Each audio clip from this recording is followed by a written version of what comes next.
My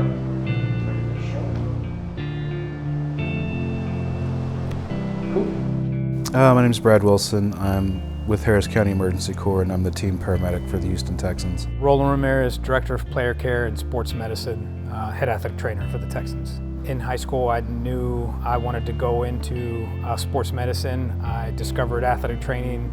Ever since then, I wanted to be a rehab coordinator at the highest level, and have found a career in the NFL, which has just been incredible for me, going into my 19th season overall in the NFL. Roland is one of a kind. He's a great friend. I've known him for probably 14 years. I knew him a little bit before I started with the Texans. And he's a great guy. He's a great family guy. He's a great professional.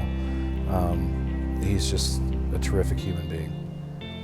We've been together quite a while here in Houston, and he's been our team paramedic for a long time, so been good friends since then.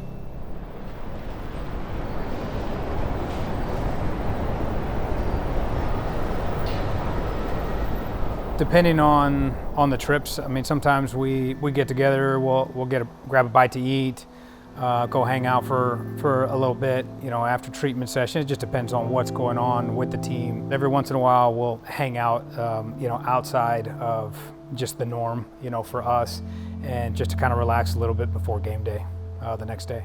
That night, we had debated whether we were gonna stay at the hotel and hang out, or we were talking about going to the Nashville Predators game. We couldn't really get tickets. It was kind of a hassle. Sure enough, I found some general admission tickets that were reasonable, so we went ahead and got the tickets and decided we were gonna go to the hockey game. Brad was being himself. No unusual signs and or symptoms that he expressed at all. We just walked from the hotel all together. Coldest day of the year there. It was supposed to be 9 degrees at game time. So yeah, it was a little cold. We'll just go catch at least the third period and enjoy a Predators game for a little bit, and then we'll come back to the hotel, no problem. And we walked down to the arena, and once we got in there, we kind of congregated to figure out what we were going to do. And while we were deciding everything, I wanted to look into the team shop just to look for some souvenirs, some t-shirts, to see what I could maybe get the family. And then when I was in there, that's when basically everything went dark. I passed out at that point. I asked one of my assistants, I said, hey, where's Brad? And they said he went down to grab a jersey or an item for his wife and family. And there was a lady at the top of the stairs that started to just say, hey, is there a medical doctor around? Any medical doctor here? And so, I jokingly said, well, there's a paramedic in there.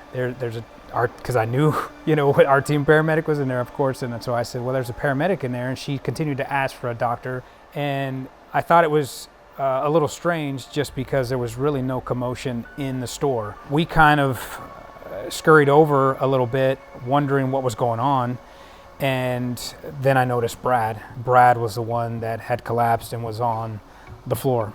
And so that's when we rushed in and realized that Brad was in cardiac arrest. I remember looking at jerseys, and next thing I remember, I woke up in the ambulance. I didn't feel anything different. I didn't see any lights. I didn't hear anything different. One minute I was looking at jerseys, and the next minute I was in the ambulance. Essentially, it's just where your heart stops, right? And you have no pulse. In this case, where we checked pulse in both arms, he had what was called agonal breathing. Also had no pulse that my other assistant, confirmed at his carotid pulse in his neck. Immediately, got him on his back and started CPR. We continued to do CPR until the medics arrived and got the AED. Which is the automated external defibrillator, and so applied that onto to Brad's chest and shocked him, had to shock him twice. Getting a normal heart rhythm is what is the most important thing, and I think we got it probably within 5 minutes or so. And then after that, he was transported to the hospital.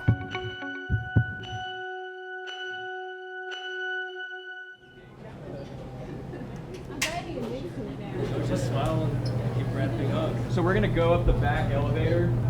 The McNairs are gonna go in first with their gift, and then we'll cue everybody else to come in as like the second wave of the surprise. We just have to be quiet outside that door when we're upstairs, just so he doesn't suspect that anybody's outside.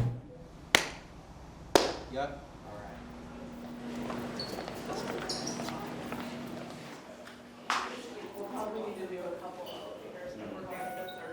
It's special to be able to sit here across from Brad, knowing what that situation was, and just to have the chance to, again, still joke around with them and go through our everyday life in the NFL together, and just to enjoy funny moments and laughs in the training room, and just to have him continue to help our team and serve our team together has just been, it's just been neat. That's awesome. Just look right behind you real quick, Roland. Hey! What's up? How are you guys? Well, we brought you a little something. Listen, you guys, we're really proud that y'all are Texans. Been with us for a long time. You're representing us so well on and off the field. And the work you do for the players, the staff, us, everybody is just incredible. And we wanted to come by and say thank you for all that you do. Y'all are bonded as family of the Texans, but now you two are bonded for life in a whole different way.